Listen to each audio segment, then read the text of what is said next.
ভারতের সাথে সরকারের রেল যোগাযোগ সহ 10টি সমঝোতা ও চুক্তি সই বাংলাদেশের জাতীয় নিরাপত্তার জন্য হুমকি বলে দাবি করেছে বিএনপি। সংবাদ সম্মেলনে বিএনপি মহাসচিব এই দাবি করে বলেন, ক্ষমতাকে নিরঙ্কুশ করতে জনস্বার্থকে গুরুত্ব না দিয়ে এসব চুক্তিতে দেশের স্বাধীনতা সার্বভৌমত্বকে জলাঞ্জলি দিয়েছে ক্ষমতাসীনরা। কামরুজ্জামান রাজবের রিপোর্ট।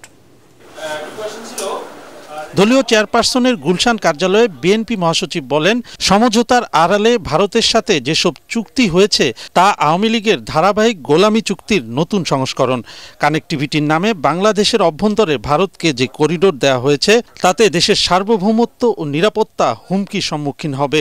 চুক্তিতে প্রাপ্তি শূন্য দাবি করে ফখরুল বলেন, যে কোনো মূল্যে ক্ষমতা আঁকড়ে থাকাই আওয়ামী লীগের মূল লক্ষ্য। 100% কপার কন্ডেন্সারে তৈরি ভিশন ফ্রিজ, তাই গুণে মানে অটুট থাকে বছরের পর বছর। রেল যোগাযোগের নামে করিডোর প্রদানের মাধ্যমে যা করা হয়েছে তাতে আমাদের সার্বভৌমত্ব জাতীয় নিরাপত্তা মারাত্মক হুমকির মুখে পড়বে। ভারতের সাথে সমঝোতার আড়ালে যে সকল চুক্তি করা হলো তা বাংলাদেশকে আজীবনের জন্য ভারতের গোলামে পরিণত করবে। বাংলাদেশের স্বার্থ সংরক্ষণের চাইতে ভারতের কাছে শেখ হাসিনার কৃতজ্ঞতা প্রকাশের দায়বদ্ধতা থেকে এসব সমঝোতা সই হয়েছে তা জনগণের কাছে স্পষ্ট।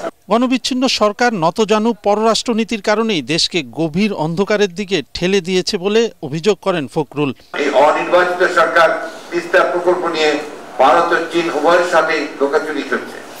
সাম্প্রতিক কালের দামি নির্বাচনে সমর্থন আদায়ের দূরভিসন্ধি থেকে সরকার তিস্তা প্রকল্পকে জোট হিসেবে ব্যবহার করেছে। তিস্তা প্রকল্পটি ভারত করে দিলে সব সমস্যারই সমাধান হয়ে যায়। শেখ হাসিনার সর্বশেষ সংবাদ সম্মেলনে এই মন্তব্যের মাধ্যমে তার উদগ্র ভারত তোষণ নীতি দেশবাসীর সামনে পুনরায় উন্মোচিত হয়েছে। প্রধানমন্ত্রী দিল্লি সফর ছিল একপাক্ষিক, যেখানে বাংলাদেশের স্বার্থ রক্ষার কিছুই ছিল না বলেও দাবি করেন ফখরুল। কামরুজ্জামান রাজীব, এটিএন বাংলা, ঢাকা।